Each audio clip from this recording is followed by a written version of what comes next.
चलिए स्टार्ट करते हैं। आज हम लोग लेक्चर नंबर 4 में क्या पढ़ेंगे, हम लोग क्वेश्चंस लगा रहे थे एनर्जी के ऊपर, ठीक है। और हम लोग ने कुछ क्वेश्चंस किए भी थे डिस्कस लास्ट क्लास में, है ना। ये क्वेश्चन आपको याद होगा, इसमें हम लोग ने क्या निकाला था बताओ, वर्क डन निकाला था ना। वर्क डन कैसे निकाल रहे थे, by using work kinetic energy theorem, ठीक है। ध्यान से वर्क काइनेटिक एनर्जी थ्योरम पढ़ लिया था और मैंने सिखाया था कि जो आपकी एनर्जी है मैकेनिकल एनर्जी, वो कितने प्रकार की होती है, दो प्रकार की, है ना। 2 टाइप्स की होती है। एक होता है काइनेटिक एनर्जी, क्या होता है, मैकेनिकल एनर्जी, मतलब आपका ना पोटेंशियल एनर्जी, ठीक है। तो पोटेंशियल एनर्जी कहते थे अपन की जब रेस्ट पे, इस समय जब अगर मैं रेस्ट पे हूं तो इस समय जो एनर्जी होगी कौन सी, पोटेंशियल। जब मैं मोशन में आ जाऊंगा तो कौन सी आ जाएगी, काइनेटिक। काइनेटिक के बाद हमने सीखा था कि वर्क एनर्जी थ्योरम क्या होता है, उसमें 2 टाइप पढ़ा है मैंने पहले कहा कि जब अपन मोशन में हो तो वर्क काइनेटिक एनर्जी थ्योरम भी लगता है, और जब रेस्ट में है तो मतलब किसी ऑब्जेक्ट पे हमने फोर्स लगाया सच दैट उसका स्टेट ऑफ मोशन क्या हो गया, रेस्ट में कन्वर्ट हो गया। मेरी बात समझ रहे हो। तो रेस्ट में जो चला गया तो वर्क डन जो वो किस फॉर्म में एब्जॉर्ब होगा, पोटेंशियल एनर्जी। मतलब जितना वर्क कर रहे हैं वो एब्जॉर्ब हो रहा है in the sense of potential energy, जिसके ऊपर हो रहा है उसके अंदर ही पोटेंशियल एनर्जी होगा, है ना। ऐसा ही कुछ। चलिए देखते हैं। तो कुछ क्वेश्चंस बचे थे, एक क्वेश्चन बचा हुआ है वो भी कर लेते हैं, उसके बाद आगे बढ़ जाएंगे। तो क्वेश्चन बहुत आसान है, ये भी लिखा है पार्टिकल ऑफ मास है मूव्स विद वेलोसिटी कितना है, v = a√x, ठीक है। वेयर a क्या है, कांस्टेंट है। Find the total work done by all the forces during a displacement from x = 0 to x = d। तो यहाँ पर आपसे कह रहे हैं कि जब अपन इसको डिस्प्लेस कर रहे हैं 0 टू d, तो मैंने आपको कह दिया लिमिट दे दी एक तरीके से कि आपका जो मोशन परफॉर्म हो रहा है वो किस तरीके से होगा, ठीक है। तो आप क्या मानोगे कि v1 और v2 दो आपको नहीं पता है ना कुछ भी, तो हम क्या करेंगे, लेट करेंगे, है ना। लेट वेलोसिटी क्या है, v1 let velocity of body is v1 at what, x = 0, है ना। Velocity of body is v1 at x = 0 and v2 at x = what, d मान लेते हैं, ठीक है। वेलोसिटी का इक्वेशन तो दिया ही हुआ है, तो we can easily find the value of v1 and v2 by just putting the value of x in the given formula, that is v = a√x। तो यहाँ पर एक बार क्या जाएगा, v1 will be equal to what, a × 0 that is √0 that is 0, और v2 क्या जाएगा, a√d, है ना। कितना आसान था ये। तो हमें वर्क अगर निकालना है तो कैसे निकालेंगे भाई, w = क्या होता है, चेंज इन काइनेटिक एनर्जी। तो यही कर लीजिए आप, आपको आंसर मिल जाएगा, ठीक है। और पार्टिकल का मास क्वेश्चन में ऑलरेडी दिया हुआ है, देखो कितना आसान क्वेश्चन था ये। तो क्या आ जाएगा, टोटल वर्क कितना आ जाएगा, चेंज इन काइनेटिक एनर्जी, ये हो जाएगा ½ mv2² - ½ mv1²। क्या हम इसको सॉल्व करेंगे, ये तो 0 है क्योंकि v1 0 है, तो हमें सॉल्व कैसे करना है, सिर्फ इतना ही तो करना था। तो 1/2 m और v1 का v2 का स्क्वायर कितना हो जाएगा बेटा, यहाँ पर a√d का स्क्वायर करेंगे, आ जाएगा a²d, है ना। यही तो आएगा, तो ये इसका आपका आंसर हो गया। तो वर्क डन कितना हुआ बताइए, तो w = 1/2 ma²d, बस इतना ही करना था, ठीक है। आगे बढ़ जाएं, ठीक है। समझ में आ रहा सबको, आसान था ये, हम लोग ने बहुत अच्छे से पढ़ लिया, इसलिए ये इजी लग रहा है। अब जो पढ़ेंगे अपन conservative force and non conservative force, है ना। यहाँ पर फोर्सेस को हम डिफरेंशिएट कर रहे हैं अलग अलग टर्म से, और उसका नेचर भी बदल जाएगा जब हम उसको अलग अलग नाम देंगे, ठीक है। तो कंजर्वेटिव फोर्स क्या होता है, देखिए नोट हो गया होगा आपका। चलो देखो कंजर्वेटिव फोर्स का लिखो, हेडिंग डालो फटाफट, conservative, non conservative and central force लिखिए। इसके अंदर लिखिए, force is said to be conservative. A force is said to be conservative if the work done by force is independent of path, ठीक है। जो वर्क डन क्या है, वो इंडिपेंडेंट है किसके, पाथ के, ठीक है। चलो ठीक है। ठीक है। तो यहाँ पर इसका मतलब अगर दिमाग में आप देखो तो कह रहे हैं कि क्योंकि अभी तक फोर्स का फॉर्मूला पढ़ा था, क्या पढ़ा था भाई, फोर्स इनटू डिस्प्लेसमेंट या फिर जो भी आपका शॉर्टेस्ट पाथ लेंथ होगा between initial and final position, यही तो होता था ना। तो अपन यहाँ कह रहे हैं कि ये डिपेंड ही नहीं करता किस तरीके का पाथ आप फॉलो कर रहे हैं। हम क्या ले लेंगे यहाँ पर, मतलब ये पता कहाँ कहाँ होता है, इलेक्ट्रिक फील्ड जो होता है, इलेक्ट्रिक फील्ड क्या होता है, कंजर्वेटिव होता है, उसके अंदर जो फोर्स लगता है वो भी क्या होता है ना। तो एक ऐसी फील्ड या किसी इसी प्रकार की ऐसी चीज जहां पर जो बल लग रहा है उसको फर्क नहीं पड़ता है कि आप किस तरीके से मोशन कर रहे हो, वर्क डन क्या आएगा, वो सिंपल इनिशियल और फाइनल के बीच में आपका जो शॉर्टेस्ट पाथ लेंथ होगा उससे, ठीक है। तो लिख लीजिए एंड डिपेंड्स ऑन, इसी का लिख लीजिए एंड डिपेंड्स ऑन, ठीक है, एंड डिपेंड्स, यहीं से नोट कर लो, on initial and final position of the object, initial and final position of object, ठीक है।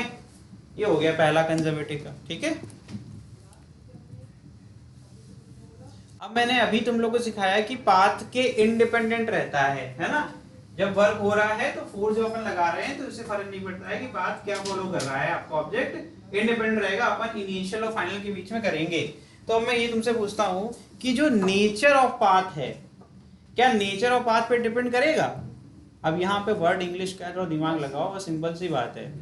नेचर ऑफ पाथ पे कैसे डिपेंड करेगा वो पाथ इंडिपेंडेंट, तो पहले ही बात बोलती थी, यही कंफ्यूजिंग आपके लिए होगा। लिख लो इसके आगे, अरे नेचर ऑफ पाथ मतलब हम जलेबी बना रहे हैं, है ना, हम कूद कूद के जा रहे हैं, उससे मतलब ही नहीं है हमें, तो इनिशियल और फाइनल के मतलब है ना। लिख लीजिए it does not depend on the nature of path, it does not depend on the nature of path, ठीक है। लिख लीजिए फटाफट, ठीक है। एग्जाम्पल लिखिए इसके, कौन कौन से फोर्स कंजर्वेटिव मान जाते हैं। सबसे पहले फिर से तुमसे पूछेंगे, अब तुम लोगों को इसका आंसर ऑलरेडी पता है, सबको पता है, बचपन से सबने सुनता है। धरती माता का जो बल होता है वो क्या पाथ पे डिपेंड करता है? नहीं। तो ये कैसा फोर्स हो गया? और एक और है इसका नाम सेंट्रल फोर्स भी कहते हैं। तो लिख लीजिए सेंट्रल फोर्स का मतलब यही बता दें क्या, जो किसी एक सेंटर की तरफ आपके डायरेक्टेड होते हैं, सेंट्रीपिटल हो गया, है ना, सेंट्रीपिटल, सेंट्रीफ्यूगल होगा क्या, नहीं, अवे है ना, या फिर ऐसे कह सकते हैं जिसकी लाइन जाए सेंटर से होके गुजरेगी। अगर आप डायरेक्शन ऑफ फोर्स निकालोगे, धरती माता का बल कहाँ जाता है, पूरा धरती का जो क्रस्ट है उसके जो सेंटर पे, है ना। हमेशा ग्रेविटेशनल फोर्स क्या होता है, इनवर्ड होता है नीचे की तरफ, ताकि आप सब धरती से चिपके रहें, और वो कहाँ जाके खत्म होता है, सेंटर पे जाके खत्म होता है ना। तो वही इसी तरीके से नाम दे दिया गया सेंट्रल फोर्स, ठीक है। लिख लो, यहाँ लिख लीजिए एग्जांपल, ऑल सेंट्रल, पढ़ाएंगे सेंट्रल फोर्सेस, ठीक है।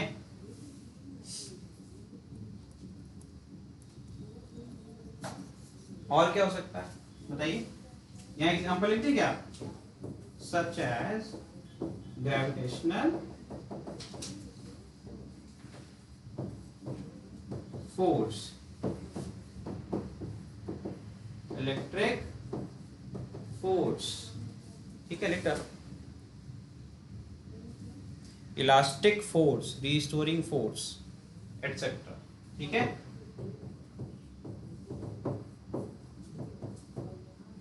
रिस्टोरिंग फोर्स, रिस्टोरिंग फोर्स कहां पढ़ाया था मैंने, ठीक है। चलिए एटसेट्रा लिख लीजिए, आगे बढ़ जाए। चलिए देखिए भाई, सेंट्रल फोर्स, अभी मैंने पहले ही आपको बताया कि जब कोई फिक्स्ड पॉइंट यानी कि सेंटर या फिर कोई और फिक्स पॉइंट हो सकता है जहां से फोर्स पास होता है, तो ऐसे फोर्स क्या हो जाएंगे, सेंट्रल फोर्सेस, ठीक है। लिख लीजिए a force whose line of action, a force line of action, line of action word का मतलब समझ लीजिए पहले, जो आप ये एरो बनाते हो ना, ये लाइन ऑफ एक्शन को ही रिप्रेजेंट करता है, मतलब किस डायरेक्शन में वो किस तरफ से लग रहा है, ठीक है। तो इसको अगर आगे एक्सटेंड कर दोगे, ये बन जाएगा लाइन ऑफ एक्शन, इस पे लाई करेगा तो आपका एक्ट करेगा। तो इसका मतलब यही लाइन जाके कहीं सेंटर पे मिलती होगी, जैसे अभी जब हम W = mg लगाते हैं ऐसे ऑर्बिट के ऊपर, ऐसे नीचे दिखाते हैं ना, देखो नीचे कहाँ जा खत्म होगा, अर्थ के सेंटर पर। समझ में आ रहा है कि नहीं आ रहा है? तो उसी तरीके से एक फिक्स्ड पॉइंट पर जाना चाहिए। इंपॉर्टेंट बस यही है सेंटर फोर्स में कि आपका जो भी फोर्स है वो किसी एक फिक्स पॉइंट की तरफ डायरेक्टेड होना चाहिए। ठीक है, लिखिए always passes through, always passes through a fixed point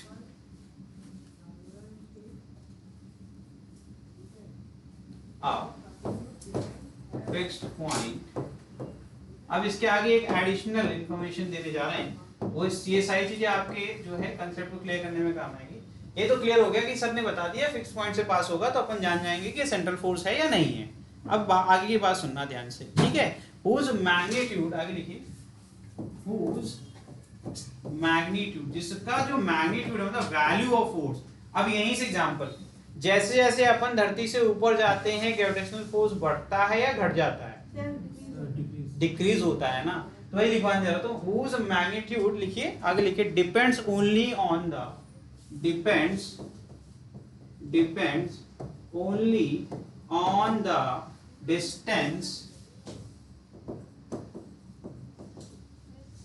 distance from this fixed point,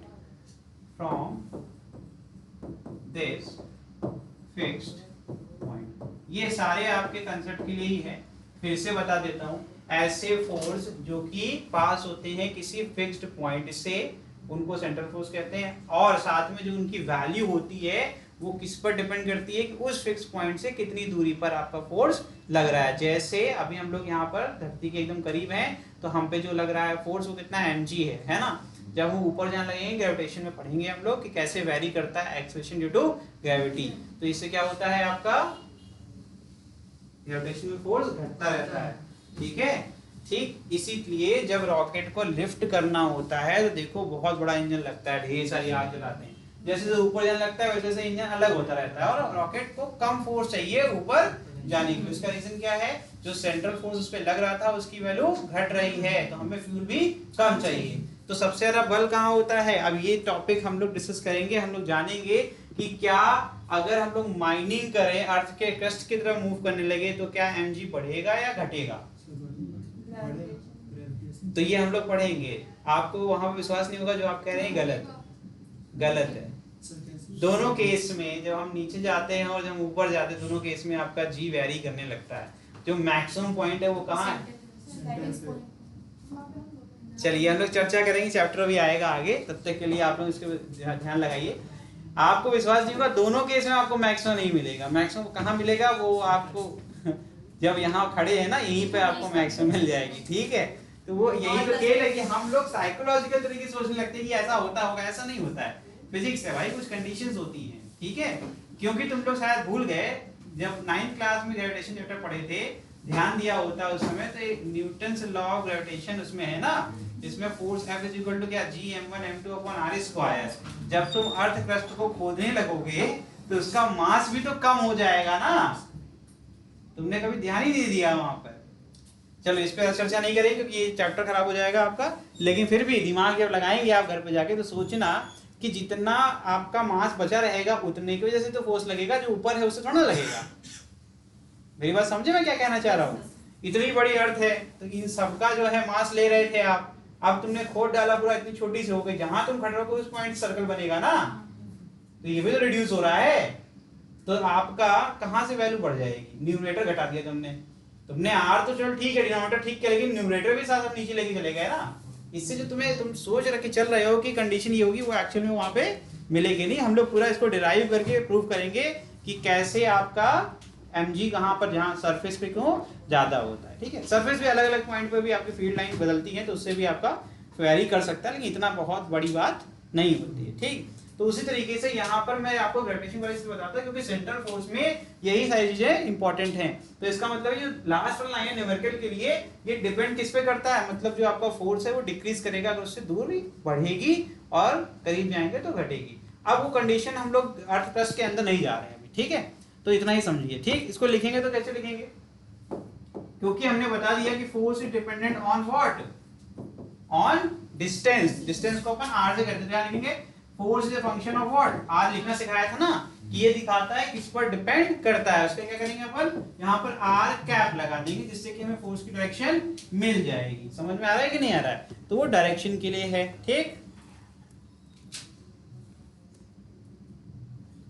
ठीक है। इसका एक शॉर्ट बुलेटिन पॉइंट में लिख लो, all forces which follows inverse square law, जितने भी फोर्स आपके इनवर्स स्क्वायर लॉ को फॉलो करते हैं आर सेंट्रल फोर्स। ये भी एक तरीका जिसको समझ में कम आता है, इसको लगता है मुझे ऐसा कुछ बता दो जिससे कि मुझे पता चल जाए देखते ही कि ये सेंट्रल फोर्स है या नहीं है। उसके लिए क्या है कि बस तुम ये ढूंढो फॉर्मूले में इनवर्स स्क्वायर लॉ आ रहा है कि नहीं। जैसे कि जब मैंने बोला अगेन 9th क्लास वाला फॉर्मूला है, F equal to G, capital G होता है universal gravitation constant, m1 m2 upon r²। ये r² आ गया ना डिनोमिनेटर में, तो इनवर्स स्क्वायर लॉ को ये फॉलो करता है। इसका मतलब यहाँ पर ये सेंट्रल फोर्स कहलाएगा। तुम इलेक्ट्रोस्टैटिक पढ़ के आ रहे हो जो सीनियर बच्चे हैं ना, तो आपने भी देखा होगा कूलम्ब्स लॉ था, क्या था, K Q1 Q2 upon r², वो भी इनवर्स स्क्वायर लॉ फॉलो करता है। तो इसका मतलब ये एक अच्छी ट्रिक है। अगर मुझे नहीं समझ में आता कंसेप्ट, मुझे रट्टाफिकेशन मुझे पसंद है, तो मैं फॉर्मूले देख के बता सकता हूं कि ये इनवर्स स्क्वायर लॉ फॉलो कर रहा है या नहीं कर रहा, और ये सेंट्रल फोर्स है या फिर नहीं। ठीक है, तो इस प्रकार से भी आप कर सकते हैं। ठीक, चलिए और आगे लिखिए इसके ऑल सेंट्रल फोर्सेस। ये सब अभी लग रहा होगा कि नोट्स है आपके, लेकिन ये सब आपके न्यूमेरिकल के लिए लिखवाया जा रहा है, ताकि न्यूमेरिकल के पैराग्राफिक सेंटेंस आप पढ़ें तो उसमें कंफ्यूज ना हो, आपको पता चल जाए कि ये है क्या। ठीक है, all central forces are conservative, are conservative. इसका मतलब कि अपन कंजर्वेटिव फोर्स पढ़ के आ रहे हैं, उसी का यहाँ पर एप्लीकेशन होगा कि नहीं होगा? बिल्कुल होगा।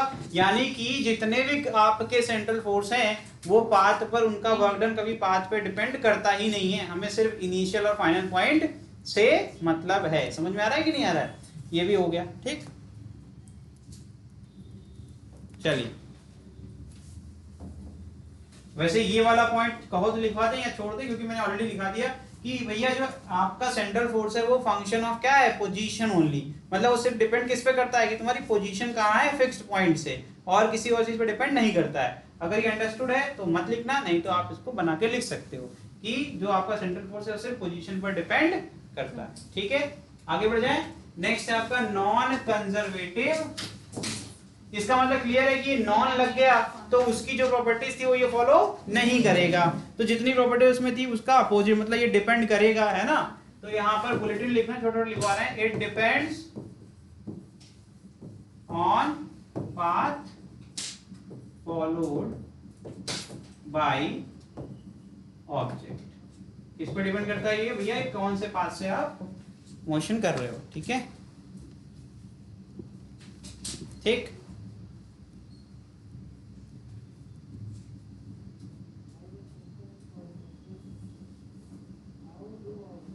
नेक्स्ट लिखिए सेकंड। जैसा कि मैंने पिछले बताया था आपको, जब हम लोग कंजर्वेटिव पढ़ते थे तो मैंने कहा था अगर आपने कैसा भी मोशन किया और अगर आप घूम फिर के दिल्ली मुंबई सब जगह हो गए और वापस से आ गए जहां से शुरू किया था, यही ए है यही आपका बी है। ए यानी कि इनिशियल और बी यानी कि फाइनल, क्योंकि दोनों एक ही जगह पर हैं तो यहाँ पर क्या हो जाएगा आपका वर्क जीरो। लेकिन ओनली फॉर कंजर्वेटिव फोर्सेस, याद रखना इसको। ये सिर्फ और सिर्फ क्या है, कंजर्वेटिव फोर्स वाले केस में लगता है, क्योंकि अब हमने बोल दिया है कि पाथ पर डिपेंड करता है, तो इसका मतलब पाथ को ध्यान रखते हुए सॉल्व करना है, जिसका मतलब यहाँ पे जीरो नहीं हो सकता है। ठीक है, तो यहाँ लिख लीजिए, यही पॉइंट है इसका कि जितने भी आपके नॉन कंजर्वेटिव, इलेक्ट्रिकल फील्ड हमेशा जो होती है वो कंजर्वेटिव होती है, यूनिफॉर्म इलेक्ट्रिक फील्ड, और उसका जो फोर्स होता है वो भी कंजर्वेटिव होता है।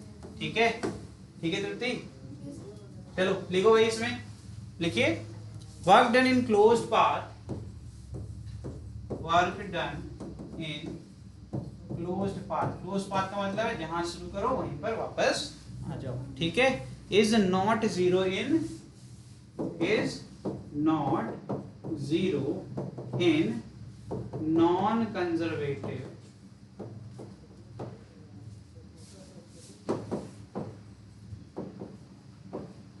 फोर्स फील्ड, ठीक है।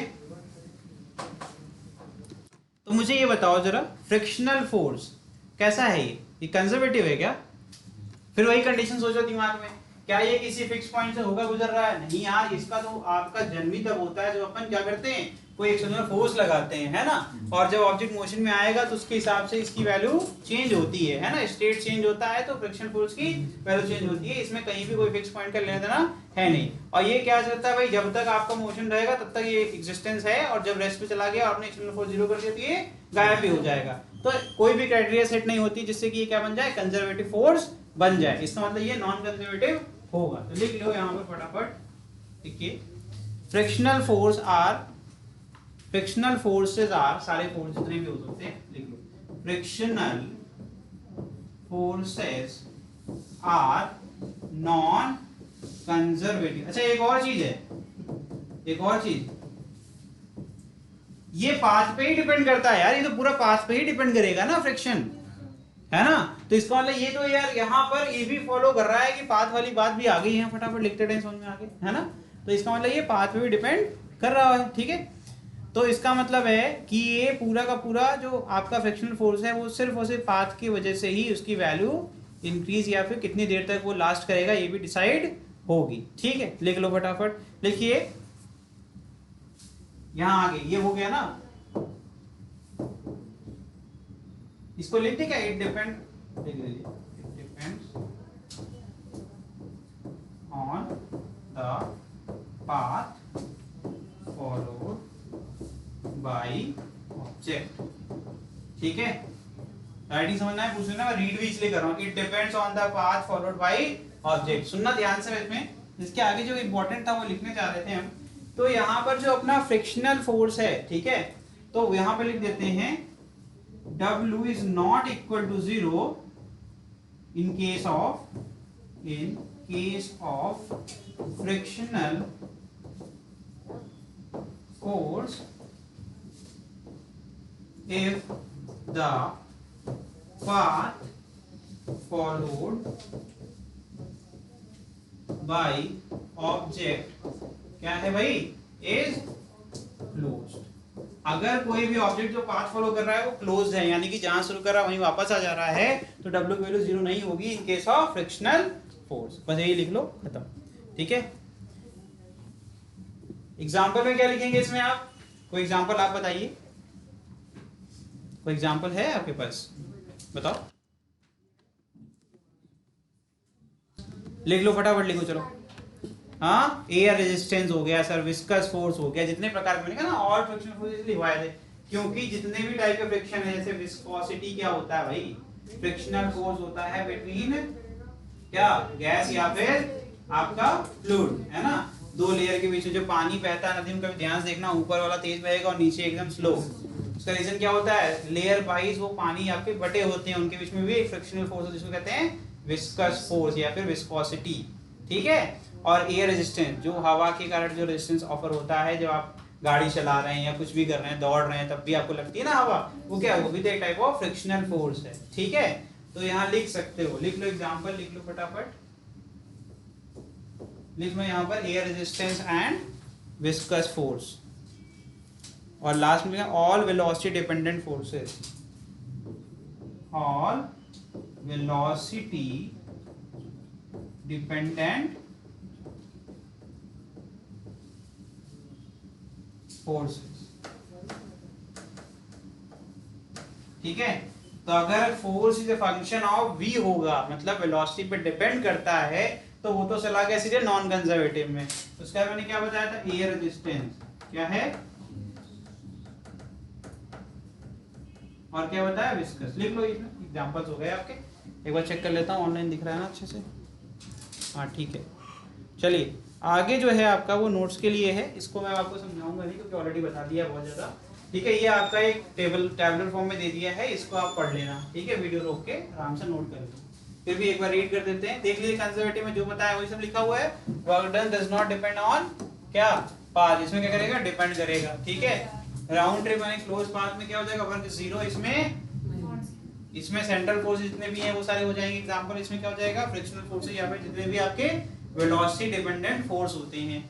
एंड लास्ट यहाँ पर देखिए क्या है, ये नॉन कंजर्वेटिव में डिसिपेट एज हीट एनर्जी, क्योंकि भाई ये देखो ये बहुत सिंपल कंसेप्ट है, फ्रिक्शन होगा तो फिर हीट तो होगा ना, इसका मतलब यहाँ पर ये हीट के फॉर्म में यहाँ पे डिसिपेट करेगा। यहाँ पर देखिए कंजर्वेटिव क्या भाई सिस्टम में लग रहा है तो काइनेटिक एनर्जी और पोटेंशियल एनर्जी होगी कि नहीं होगी, क्योंकि चेंज हो जाए। अभी जो थ्योरम पढ़ के आ रहा है किसके लिए पढ़ा होगा हम लोग ने, कंजर्वेटिव के लिए ही पढ़ा था, किसके लिए, कंजर्वेटिव के लिए। ठीक है, यहाँ देखिए यहाँ पे जो सम करेंगे तो क्या आ जाएगा, ये चेंज नहीं होगा, यानी कि टोटल एनर्जी हमेशा कंजर्व रहती है। अभी आगे हम लोग पढ़ेंगे भी, ठीक है, कि अपन एक वर्टिकली आपका फ्री फॉल किसी ऑब्जेक्ट कराएंगे और देखेंगे कैसे टाइम के साथ जो एनर्जी है टोटल एनर्जी वो कांस्टेंट में रहेगी, लेकिन पोटेंशियल और काइनेटिक एनर्जी बदलती रहेगी। मैंने क्या बोला, टोटल एनर्जी कंजर्व रहेगी, क्योंकि कंजर्वेशन लॉ क्या कहता है कि energy can not be created nor destroyed, it can be converted from one form to. तो ये काइनेटिक और पोटेंशियल एक दूसरे के विपरीत है कि नहीं है।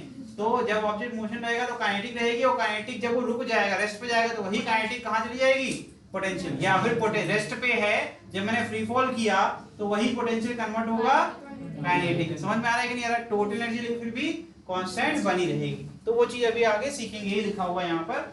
आगे क्या है, work done is completely recoverable, यहाँ पर क्या है, नॉन रिकवरेबल। ठीक है, ये होता है। ठीक, ड्रैगिंग फोर्स बेटा वही फ्रिक्शनल तो हो गया। ड्रैग का मतलब ड्रैग, अच्छा वर्ड ही नहीं जानते सिंपल। जो अपन अभी कभी देखो कोई नई बाइक खरीद के लेके आता है ना, लड़के काफी करते हैं ना, तो ब्रेक लगा देंगे आगे वाला, फिर एक्सीलरेटर करेंगे और टायर जो है घूमेगी और धुआं निकलेगा, तो क्या ड्रैग ही तो कर रहे हैं, मतलब फ्रिक्शनल फोर्स। ये सब ड्रैग मतलब रबिंग वाला जो भी फोर्स होता है वो सब क्या आ जाएगा, इसी में तो आएगा। ये देखो इतना सिंपल एग्जांपल है, कोई बात नहीं। ठीक, चलिए आगे बढ़ जाएं। नेक्स्ट टॉपिक है आपका पोटेंशियल जी, है ना, पोटेंशियल एनर्जी।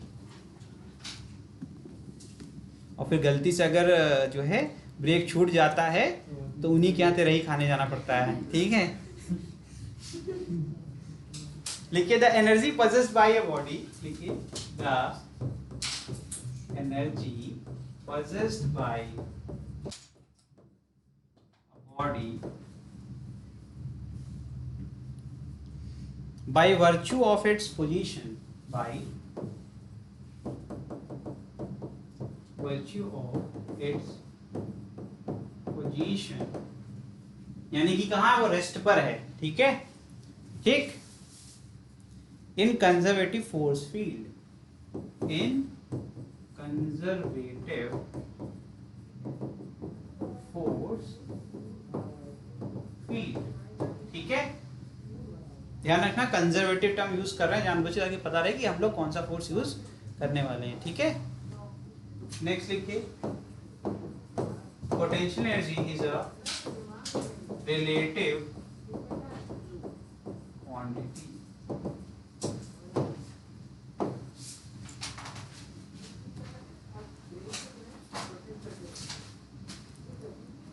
तो अब तो ये तो क्लियर होगा ना भाई कि आप लोग को ये तो क्लियर हो गया, पोटेंशियल यूज करना है तो कंजर्वेटिव फोर्स ही यूज कर सकते हैं और कोई फोर्स नहीं कर सकते, है ना। तो ये यहाँ लिख दे, यहाँ देखो ओनली लगा दो, खत्म करो। दो पॉइंट आपके लिखवाने से बच गए। यहीं पे मैंने लिख दिया ओनली, मतलब कंजर्वेटिव फोर्स फील्ड ही सिर्फ हो सकती है और कुछ नहीं होगा। ठीक है, चलिए, तो जब भी हम कोई रेफरेंस पॉइंट लेंगे, ठीक है, यहाँ लिख लीजिए एट, ये न्यूमेरिकल लिखवा रहा हूँ, ये सब डेफिनेशन खत्म हो गई, अब मैं जितना लिखवा रहा हूँ सब न्यूमेरिकल के लिए। ठीक है, एट सर्टेन रेफरेंस पॉइंट, इसका मतलब सुनना ध्यान से। ठीक है, reference point PE is assume to be 0। क्या है, PE क्या मानते हैं, 0 नहीं मानेंगे अगर, तो न्यूमेरिकल सॉल्व कैसे करेंगे। तो अगर यहाँ पर रेफरेंस पॉइंट मतलब ऑब्जर्वर, मतलब हम लोग जब भी करेंगे तो एक पॉइंट लेंगे जहां पर मानेंगे कि पोटेंशियल क्या थी, 0 थी, और इसको गेन कैसे करवाया, हमने मोशन में किया, इसको मोशन मतलब वर्क किया, जिससे कि ऑब्जेक्ट पॉइंट A जो कि रेफरेंस पॉइंट है यहां से गया पॉइंट B तक। पहले पोटेंशियल क्या थी, 0 थी, काइनेटिक एनर्जी कन्वर्ट हो गई पोटेंशियल में, तो अब उसके पास किसी पॉइंट B पर एक पोटेंशियल एनर्जी होगी कि नहीं होगी। तो ये रेफरेंस पॉइंट बहुत इंपॉर्टेंट है टू सॉल्व द न्यूमेरिकल्स। ठीक है, समझ में आ रहा है कि नहीं आ रहा है। ठीक है, लिखिए अब रिलेशनशिप बिटवीन, लिखिए रिलेशनशिप बिटवीन छोटी सी हेडिंग बना लेते हैं, between conservative force field and potential energy. Conservative force field and potential energy. आगे होगी वैसे तो, हाँ ये लिखी हुई है, चलो लिख दी, हम यही पढ़ाएंगे, ठीक है। लिखो, देखिए अब एक टर्म यूज होने वाला है ग्रेडियंट, जिससे डरने की कोई जरूरत नहीं है, ठीक है। ग्रेडियंट ऑफ यू के बराबर होता है, ठीक है। और इसको और कैसे लिखते हैं, माइनस, ये उल्टा ट्रायंगल बनाना होगा तुमको, ठीक है। और इसमें क्या होता है, जो एनर्जी है आपकी पोटेंशियल एनर्जी, उसको अगर हम चाहें तो वेक्टर फॉर्म में लिखना चाहें तो कैसे लिखेंगे भाई, आई जे के फॉर्म में, है ना। और माइनस है तो क्या हो जाएगा, यहाँ पर इसका रेडियन का मतलब होता है पार्शियल डिफरेंशियल, क्या हो जाएगा, पार्शियल डिफरेंशियल, ठीक है। यहाँ पर लिखोगे एक्स आई कैप फिर प्लस जे कैप एंड ये पार्शियल डिफरेंशियल है, ये डी नहीं बना हुआ है, लेकिन सॉल्व करेंगे जब अपन, तो अपन सिंपल डी वाला जो डिफरेंशिएशन का फॉर्मूला है वही यूज करेंगे, ठीक है। ये हो गया, ठीक। माइनस साइन को अंदर ले जाओगे सारे नेगेटिव हो जाएंगे, ठीक है। तो ध्यान से देखा जाए, ये पार्शियल डिफरेंशियल क्या मतलब, कंप्लीटली हम उसको रेट ऑफ चेंज नहीं निकालने, लेकिन जब हम सॉल्व करेंगे तो कंप्लीट डिफरेंशियल से सॉल्व करते हैं। अगर अलोंग एक्स देखना चाहें सिर्फ, ठीक है, फॉर अलोंग एक्स क्या हो जाएगा भाई, देखिए f will be equal to what, rate of change of potential with respect to what, position of object. Potential energy जैसे जैसे पोजीशन चेंज होगी वैसे वैसे चेंज हो जाएगी। तो अगर चाहें तो क्रॉस मल्टीप्लाई करें तो हो जाएगा du is equal to what, f dx, ठीक। अब इसमें क्या लगेगा, इंटीग्रेशन, तो क्या बन जाएगा, u इज इक्वल टू क्या आ जाएगा, f dx, और माइनस साइन के साथ, क्योंकि माइनस साइन हमने इधर से ट्रांसफर कर दिया, तो ये आ जाएगा माइनस एफ, ठीक है। या फिर एफ एक्स क्या बन जाएगा, वर्क, क्या बन जाएगा, वर्क, ठीक है। इंटीग्रेशन कर दोगे जब, ये क्या हो जाएगा, ये पूरा एक्स बन जाएगा। हम लिमिट नहीं लगाना चाह रहे हैं अभी, तो एक स्टेप बढ़ा देते हैं थोड़ा तुम लोग के लिए, ठीक है। अभी x लिख देते हैं और दोबारा बता देंगे। तो एक फॉर्मूला ये हो गया, ठीक है। ये क्या है, ये तो वर्क का फॉर्मूला है, ध्यान से देखो इसको, है ना। क्या है, फोर्स इनटू डिस्प्लेसमेंट, ठीक। अब इसका डॉट किया था हमने, इसलिए वेक्टर फॉर्म हटा देंगे, है ना। यहाँ क्या कर देंगे, डॉट लगा देंगे, ठीक है। कोई दिक्कत नहीं, वर्क का फॉर्मूला बन गया ना बेटा। चलिए आगे देखिए, एक मिनट समझा लें, सबर करो, कंप्लीट तो हो जाने दो। तो रुको, यहां पर क्या आ गया था आपका, du बराबर माइनस एफ डॉट, ठीक है।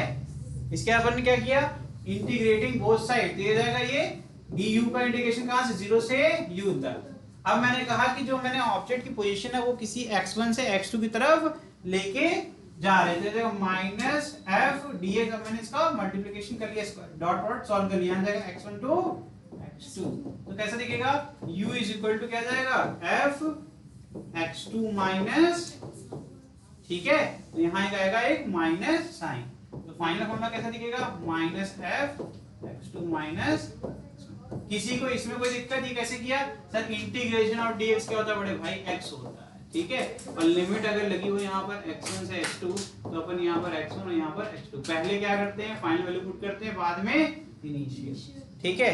अब जो करना है कर लो। तो इसको वर्क लिख दे, क्या इसको वर्क कर दें, तो यहाँ से जाएगा माइनस WC मतलब कंजर्वेटिव फोर्स फील्ड के अंदर जो वर्क डन हुआ। फिर से देख लो वापस से, ठीक है, नोट भी कर लो समझ भी लो।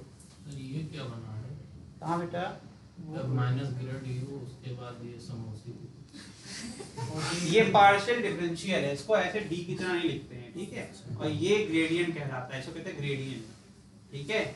और जब हम पार्शियल लिखते हैं तो इस तरीके से लिखते हैं, ठीक है। समोसे में लेकिन आलू नहीं था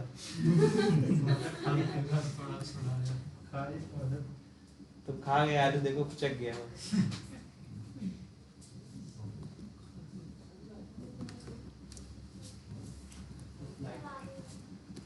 नहीं हुआ। जल्दी करे बेटा, चलिए आगे बढ़ते हैं। If force varies with only one dimension, तो ये x एक्सिस जो मैंने पहले ही कर दिया, यहाँ लिख दिया, देखो पहले होता तो हेडिंग कंप्लीट हो गई, यहाँ पढ़ा दी मैंने along x एक्सिस, तो उसके लिए ये जो पूरा हमने डेरिवेशन किया है वो इसी के अंदर किया हुआ है, ठीक है। हेडिंग मैंने पहले ही लिखवा के आपको कंप्लीट कर दी थी, ठीक। अरे कंफ्यूज मत होना, ये दोबारा नहीं लिख ली, तुम मेरी हेडिंग फॉलो करो जो हमने लिखा हुआ बस, और बाकी चीजें जो है हो गई, ठीक है। आगे बढ़ जाए, यहीं लिख देते हैं आगे, ठीक है। देखते हैं एक मिनट, अरे मैं यहाँ लिख रहा हूँ, बस देखते रहो, है ना। देखिए कुछ पॉइंट नोट करके लिख लीजिए पी के बारे में।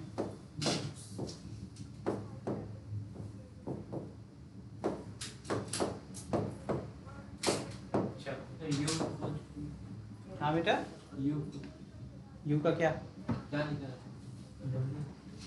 क्या होना चाहिए वहां पे, मतलब जब फोर्स इनटू डिस्प्लेसमेंट क्या होता है, और सी क्या मतलब है, सी का क्या मतलब हो सकता है यहाँ। अरे तो तुम पढ़ क्या रहे हो, नाम ही शुरू हुआ conservative force field central force, बड़े भाई हैं, जाग जाओ।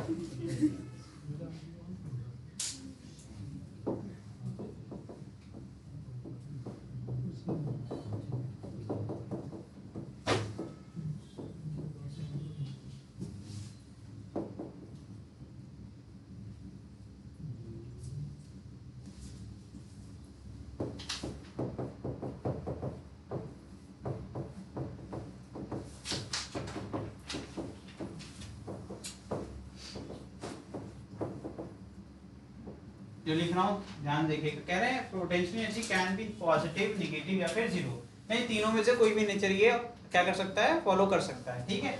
नेक्स्ट कह रहे हैं पी का जो पॉजिटिव है अगर होगा तो क्या होगा कि फोर्स फील्ड इज रिपल्सिव, क्या हो, रिपल्सिव, ठीक है।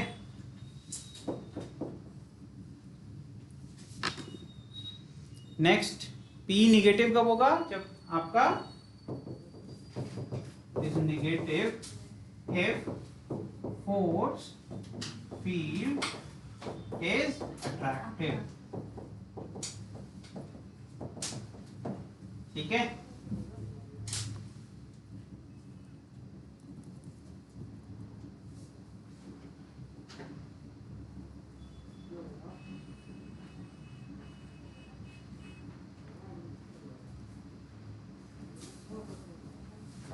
हो गया, आगे लिखें। चलो अभी इस ग्राफ के बारे में चर्चा करेंगे। अब मैंने बोला कि अगर R इंक्रीज करा, R क्या था, पोजीशन ऑफ द क्या, ये R क्या था कि कौन पोजीशन पे डिपेंड करता है, फोर्स करता है ना। तो अगर R इंक्रीज करेगा तो क्या इंक्रीज हो जाएगा आपका, देन यू विल इंक्रीज, ठीक है। R को लिख लो, अगर नहीं आ रही separation between body and force centre, ये लिख लो, इसको नहीं पता, सेपरेशन बताया था लेकिन फिर भी चलिए अभी बताया है वैसे तो, separation between body and force centre, ठीक है भैया, ये होता है R का मतलब। तो R बढ़ेगा तो क्या बढ़ेगा, U, ठीक है। और फोर्स फील्ड क्या होगा यहाँ पर, फोर्स फील्ड आपका अट्रैक्टिव होगा, क्या होगा, ठीक है। और रिपल्सिव केस में क्या होगा,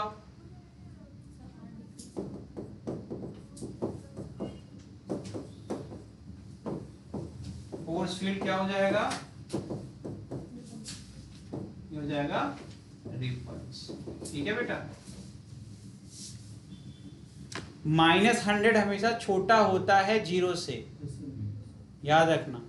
तो निगेटिव मैग्नीट्यूड में अगर वैल्यू बढ़ेगी तो उससे पोटेंशियल आपकी इंक्रीज नहीं डिक्रीज दिखाई जाएगी। इस केस में वही हो रहा है, ठीक है। मैग्नीट्यूड तो बड़ा ही आएगा लेकिन निगेटिव साइन के साथ आएगा, उसमें पॉजिटिव आएगा, इसलिए वहां पर इंक्रीजिंग का एरो लगा हुआ है, यहाँ नीचे डिक्रीजिंग का लगा हुआ है, ठीक है।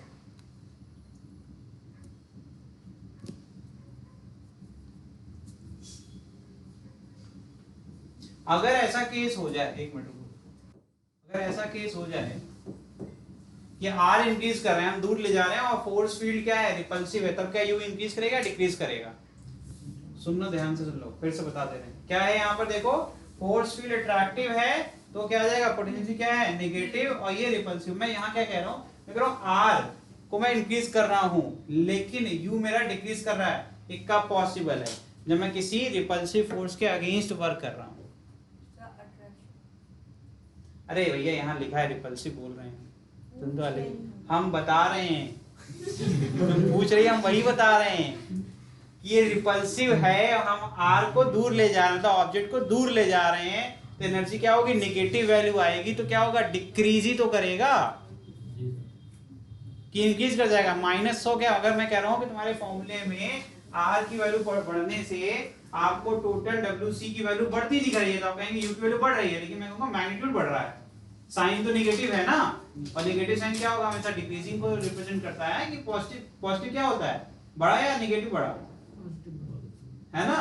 तो वही जो यहाँ लिखा हुआ है कि ये यू कब डिक्रीज कर रहा है, अगर हम यहाँ पर रिपल्सिव फील्ड के अंदर आर को इंक्रीज करेंगे तो क्या होगा, ये आपका यू डिक्रीज करने लगेगा। लिख लीजिए। चलिए अभी हम लोग ये ग्राफ समझेंगे, समझ में आएगा। देखो यहाँ पर क्या लिखा हुआ है, ग्राफ पढ़ो। कह रहे हैं ये क्या है, ये आपकी होगी वाई एक्सिस जो कि किसको रिप्रेजेंट करती है, पोटेंशियल एनर्जी को। आपको अच्छे से पता है कि ऊपर होती है पॉजिटिव वाई एक्सिस और नीचे क्या होती है, नेगेटिव। मतलब जितनी वैल्यू यू की नीचे होगी वो सब नेगेटिव मान जाएगी, ऊपर वाली पॉजिटिव।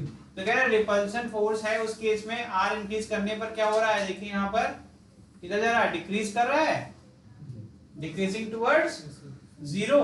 और यहाँ अट्रैक्शन वाले में भी क्या हो रहा है, लेकिन देखो दोनों में क्या कर रहे हैं हम, नेचर ऑफ यू बदल रहा है। जब यू निगेटिव होगा तो उस केस में क्या होगा, यू जब आपका निगेटिव होगा तो उसमें भी आपकी कम वैल्यू मानी जाएगी। जब आर सबसे करीब रहेगा, सबसे ज्यादा फोर्स लगेगा, उससे क्या होगा, आपका पोटेंशियल जो मैग्नीट्यूड आएगा वो बहुत हाई आएगा।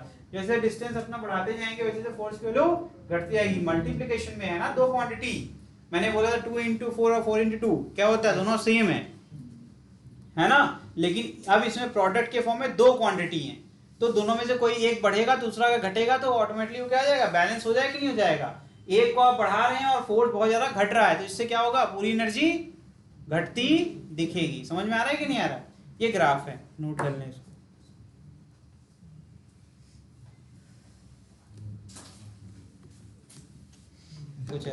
ठीक है, चलिए आगे बढ़ते हैं। ठीक है, इसको हम मार्क कर लेते हैं रिव्यू के लिए। ठीक, चलो इसको हम करते हैं।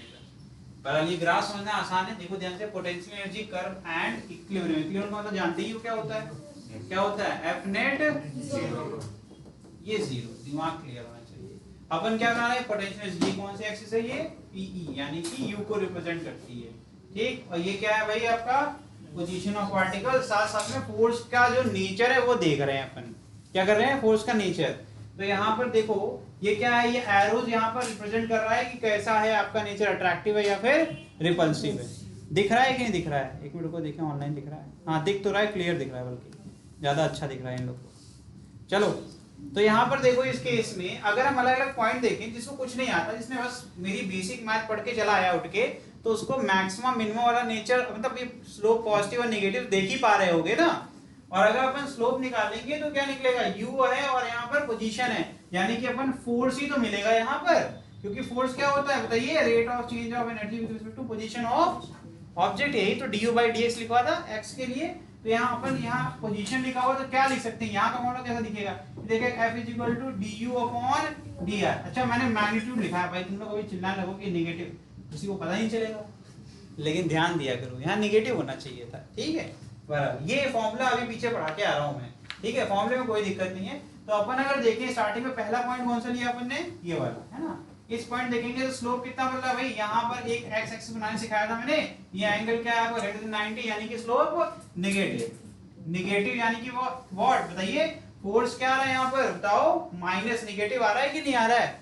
और नेगेटिव नेचर का मतलब क्या हो गया, अगर नेगेटिव देखेंगे तो माइनस माइनस क्या हो जाएगा, प्लस। अगर du by dx भी नेगेटिव है और एक माइनस साइन पहले से था, तो इस फॉर्मूले में क्या आ जाएगा, ट्विस्ट आएगा कि नहीं, यहाँ पे पॉजिटिव बन जाएगा। f इज इक्वल टू क्या, पहले से माइनस था, और मैंने जो स्लोप निकाला, स्लोप क्या होता है, d by dx of y ना, तो यहाँ y क्या है, पोटेंशियल एनर्जी, तो यह जाएगा, ये भी नेगेटिव आ गया, तो फोर्स क्या आ गया, पॉजिटिव आएगा कि नहीं आएगा। ठीक है, देखो पॉजिटिव एक्सिस की तरफ इसको रिप्रेजेंट कर दिया। जब अपन पहुंचे पॉइंट बी पर, पॉइंट बी पर, ठीक है, देखिए इन लोग को दिक्कत हो जाती है कलर की ना, दिख तो रहा है यार, चलो ठीक है। देखो पॉइंट बी पर नेचर बताओ, अभी सिर्फ नेचर की बात करेंगे, बाद में वैल्यूज की बात करेंगे।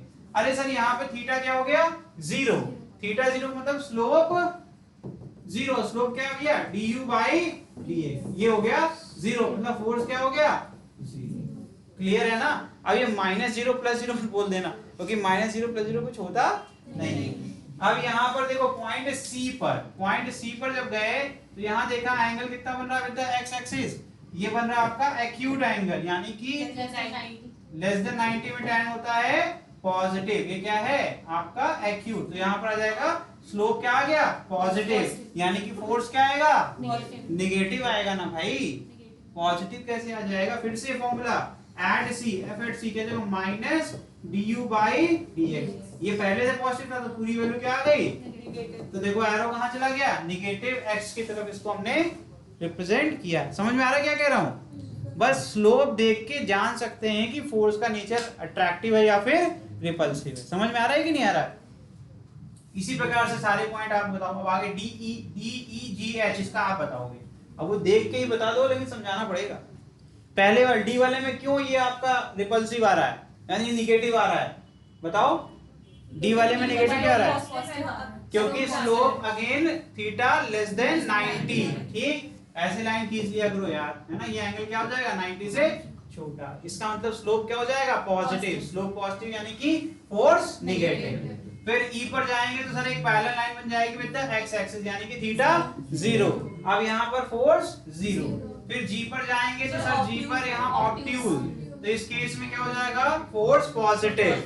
फिर आखिरी एच में यहाँ पर भी ये हो जाएगा parallel to X, theta zero तो फोर्स जीरो, बस इतना ही करना था। तो अब इसमें से अपन निकालेंगे कि स्टेबल इक्विलिब्रियम पे कितने पॉइंट हैं, कितने पॉइंट अनस्टेबल इक्विलिब्रियम पे हैं और कितने पॉइंट न्यूट्रल पर हैं, ठीक है। अभी तो ये सिंपल एनालिसिस सिखाई मैंने, ठीक। अब इसको लिखना शुरू करो, पहली हेडिंग डालो stable equilibrium, case 1 stable equilibrium. Graph बना लो पहले, अच्छा ग्राफ जरूरी है, क्योंकि ग्राफ बार बार देखने को मिलेगा नहीं। समझ में आ रहा है ना जो बताया अभी, तो यानी कि नेट फोर्स जब जीरो रहेगा तो फिर ऑब्जेक्ट इक्विलिब्रियम में है, लेकिन उसमें भी दो कैटेगरी है, एक स्टेबल इक्विलिब्रियम, एक अनस्टेबल। अगर हम किसी ऑब्जेक्ट को डिस्प्लेस करें उसके इक्विलिब्रियम पोजीशन, यानी कि ऐसी पोजीशन जहां पर नेट फोर्स क्या था जीरो, और वो वापस से खुद ब खुद अपनी पोजीशन पे आ जाता है, तो वो स्टेबल इक्विलिब्रियम माना जाएगा। लेकिन अगर फिर से एक दूसरा ऑब्जेक्ट है जिसके ऊपर नेट फोर्स जीरो था, मैंने उसको डिस्प्लेस किया, तो वो वापस अपनी पोजीशन को रिगेन ना कर पाके जिस डायरेक्शन में मैंने उसको डिस्प्लेस किया था उस डायरेक्शन में वो आगे बढ़ जाता है, ऐसे केस में बन जाता है अनस्टेबल इक्विलिब्रियम। समझ में आया, अब इस बात को याद रखना। ऑफ थी क्या, चलो कोई बात नहीं, अब दोबारा थोड़ा बताएंगे, उन लोग पता है इक्विलिब्रियम क्या, बहुत इंटेलिजेंट हो भाई तुम लोग, कभी अपना घमंड नहीं करते हो, बहुत टैलेंटेड हो। लिखिए after a particle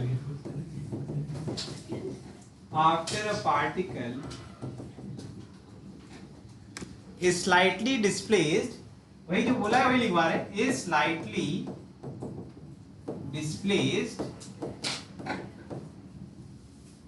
displaced from its equilibrium position,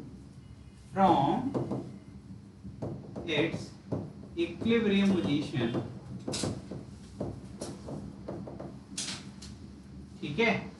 और राइटिंग समझी जाते हैं, इंटेलिजेंट हो तो, है ना, पोजीशन लिखा है। If it tends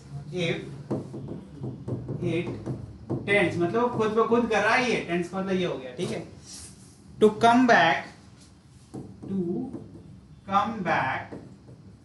to its equilibrium, यही प्रॉपर्टीज को अलग करती है ना, खुद ब खुद वो अपने इक्विलिब्रियम पोजीशन की तरफ आने की कोशिश कर रहा है या फिर टेंड कर रहा है, then it is said to be in, then the object या फिर then it is said to be in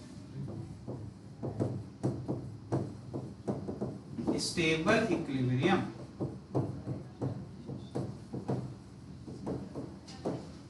ठीक बेटा, ये है। तो कौन कौन से पॉइंट है जो कि स्टेबल इक्विलिब्रियम थे, तो यहाँ पहला पॉइंट एट पॉइंट ए, क्या है भाई, स्लोप, क्या है स्लोप, क्या है यहाँ पर बताओ, स्लोप du अपॉन dx कैसा है इस केस में, ग्राफ बनाया हो ना, बताओ नेगेटिव है या पॉजिटिव है, is negative, so f is positive. ठीक, दूसरा पॉइंट, और कौन सा पॉइंट है जहां पर ऐसा हो रहा है, सीधे जी पे चले जाएं, सी पे कुछ नहीं है, सी पे क्या है, slope du by dx is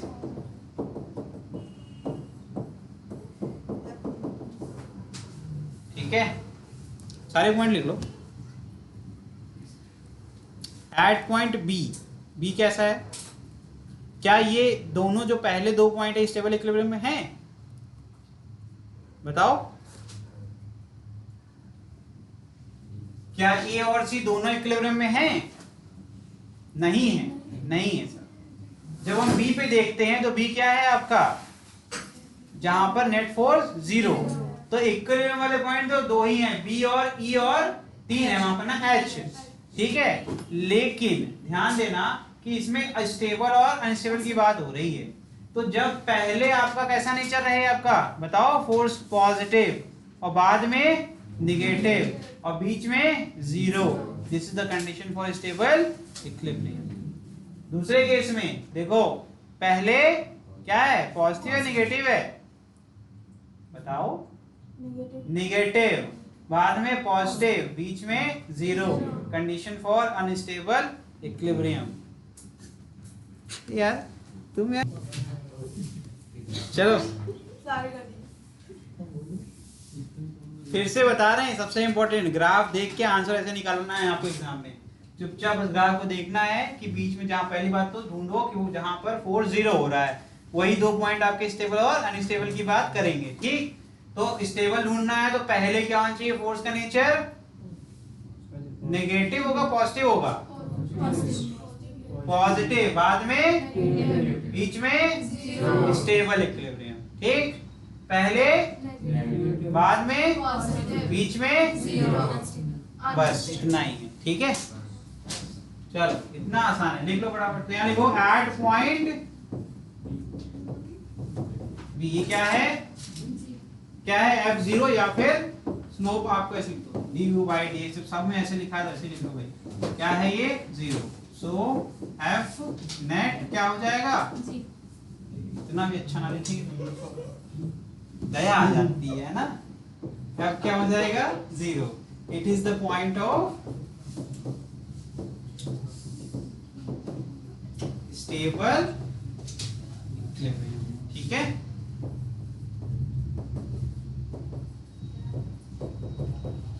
ठीक। अब लेकिन सर ये आपने ऐसे रटवा दिया ग्राफिकल मेथड, है ना, कोई मैथमेटिकल तरीका बताओ जिससे कि पता चल जाए कि यही वो पॉइंट होगा जो कि स्टेबल इक्विलिब्रियम में है। उसका क्या तरीका होता है, जिसको मैथ बहुत पसंद है, जो टेक्निकलिटी चाहिए, है ना, ज्ञान चाहिए उस तरीके का, उसके लिए मैक्सिमा मिनिमा है, उसके लिए क्या है, मैक्सिमा मिनिमा। तो अपन निकालते हैं, उसमें क्या करते थे, first differential du by dx निकालेंगे, या फिर d by dx करेंगे, जो भी आएगा आपका एक्सप्रेशन उसको इक्वल टू 0 करके वो पॉइंट ढूंढते हैं जिस पॉइंट पर आपका स्लोप 0 हो रहा है। उसके बाद क्या करते हैं अपन, डबल डिफरेंशिएशन करते हैं, फिर वो पॉजिटिव है या फिर नेगेटिव है, उससे डिसाइड होगा कि ये क्या होगा आपका मैक्सिमा है या फिर मिनिमा। तो पॉजिटिव के लिए तो शायद मिनिमा होता है कि नेगेटिव के लिए होता है, क्यों सौम्य, क्या होगा, इतना टाइम नहीं है, लिख लो, पॉजिटिव के लिए मिनिमा होता है और नेगेटिव के लिए मैक्सिमा होता है, लिख डालिए। इसका मतलब है एट पॉइंट बी क्या हो जाएगा, यू क्या हो जाएगा, मिनिमम। ठीक है, आगे लिखिए, कैसे ये मुझे पता चला, du by dx क्या है 0 एंड d2u by dx2 है पॉजिटिव, इसलिए ये पॉइंट क्या है, मिनिमा का पॉइंट। ठीक है, नेक्स्ट है आपका अनस्टेबल इक्विलिब्रियम। आज हम लोग law of conservation of energy खत्म कर लेंगे अगर हो पाया तो, नहीं तो आज हम लोग न्यूट्रल इक्विलिब्रियम तक ही पढ़ेंगे, ठीक है। उसके बाद आपका चैप्टर ही खत्म हो जाएगा, बचा ही नहीं कुछ। फिर आपको स्प्रिंग ब्लॉक सिस्टम पढ़ाना है दोबारा से, जिसमें वर्क के बारे में बात करनी है और पावर, दैट्स इट, ठीक है। चलिए अगली क्लास में चैप्टर खत्म हो जाएगा।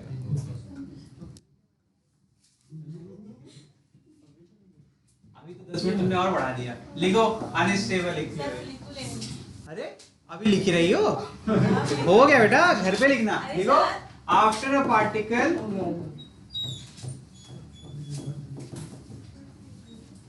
A particle is slightly displaced, वही पूरा सेंटेंस लिखना है। बस इस बार क्या होगा, वापस से वो टेंड नहीं कर पाएगा, है ना। slightly displaced from its equilibrium position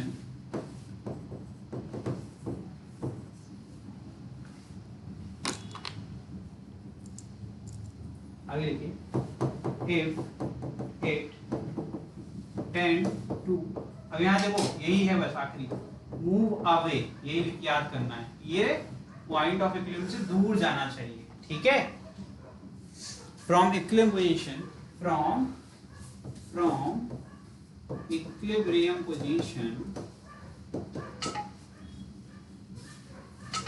position then the body is in, बताइए, अनस्टेबल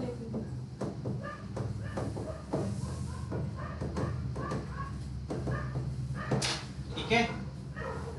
ये हो गया आपका। अब फटाफट वो सारे पॉइंट मेंशन करो जिसमें आपका अनस्टेबल। तो पहला क्या आएगा, at point D, du by dx क्या होगा, पॉजिटिव या निगेटिव? पॉजिटिव होगा। और f क्या होगा, नेगेटिव, ठीक है। एट पॉइंट, इसके बाद क्या था, du by dx क्या हो जाएगा, नेगेटिव, एंड f क्या हो जाएगा, e नहीं होगा, e नहीं होगा, f होगा, ये f लिखो, ठीक है। अरे बेटा सवाल करो।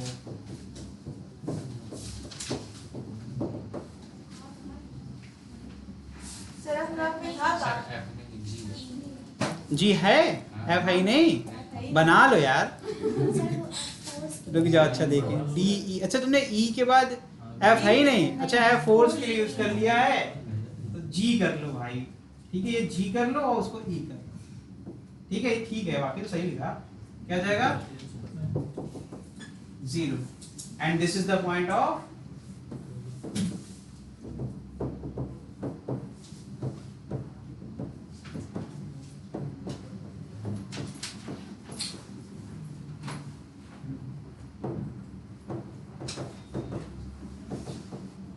ठीक है। यही वो पॉइंट है जहां पर आपका ऑब्जेक्ट अनस्टेबल इक्विलिब्रियम में, ठीक है।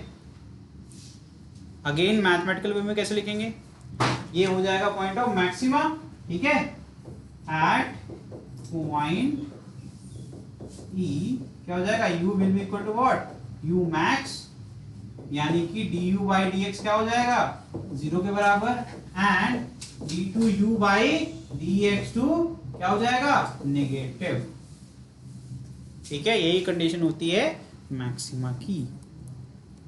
अब मुझे बताओ न्यूट्रल इक्विलिब्रियम में कौन है, कोई पॉइंट बचा है क्या, एक ही पॉइंट है H, वो बेचारा किसमें, न्यूट्रल इक्विलिब्रियम,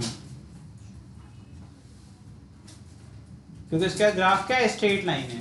इसका मतलब है कि वो यूनिफॉर्म मोशन करेगा, उसके बाद वो कांस्टेंट रेट पर आगे की तरफ रहेगा, या फिर u कांस्टेंट हो जाएगा।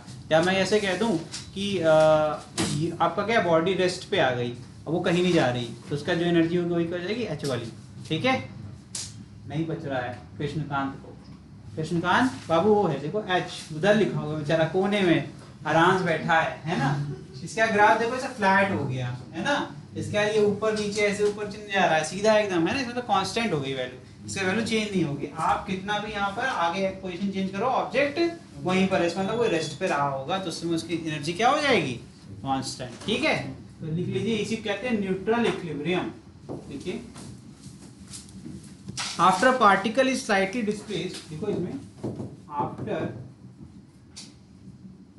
पार्टिकल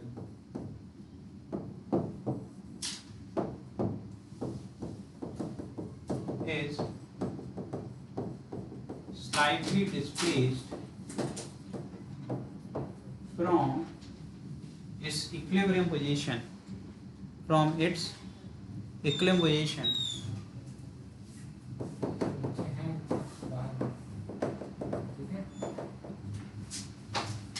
position, हाँ जा रहे हैं, position, if no force acts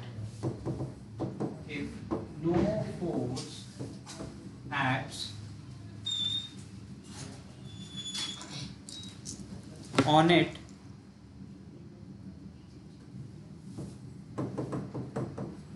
then the object या फिर body is said to be in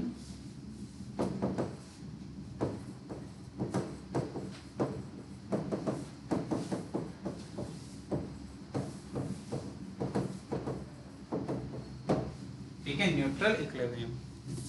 ठीक, तो पॉइंट H जो है आपका वो रिप्रेजेंट करता है किसको, न्यूट्रल इक्विलिब्रियम।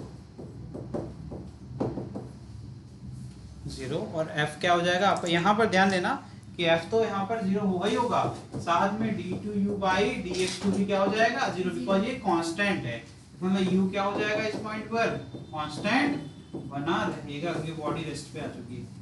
ठीक है, कोई फोर्स इस पे नहीं लग रहा है। ठीक, मतलब जहां पर उसको ले आके छोड़ दोगे वहीं पड़ा रहेगा, उसका वापस से ना आगे जाएगा ना पीछे। ठीक है, मतलब देखो वापस से रिवीजन करा के छोड़ रहे हैं बस 1 मिनट के अंदर। आपका स्टेबल इक्विलिब्रियम में क्या होता था, ऑब्जेक्ट को अगर हम डिस्प्लेस करते थे तो वापस से वो अपने इक्विलिब्रियम पॉइंट पर आ जाता था स्टेबल। दूसरे वाले केस में जब उसको डिस्प्लेस करते थे तो फिर वापस उस अपनी पॉइंट पे तो आएगा नहीं, उससे दूर चला जाएगा। लेकिन इस केस में अगर आपने डिस्प्लेस किया, जहां पर आप उसको छोड़ दोगे वहीं पर वो पड़ा रहेगा, ये न्यूट्रल। ठीक, तो ये था आज की क्लास। अगली क्लास में पढ़ेंगे हम लोग law of conservation of energy, जहां पर देखेंगे एक ऑब्जेक्ट को फ्री फॉल कराएंगे किसी हाइट h से, तो टोटल एनर्जी कैसे कंजर्व बनी रहती है। ठीक है, चलिए आज के लिए इतना ही, थैंक यू।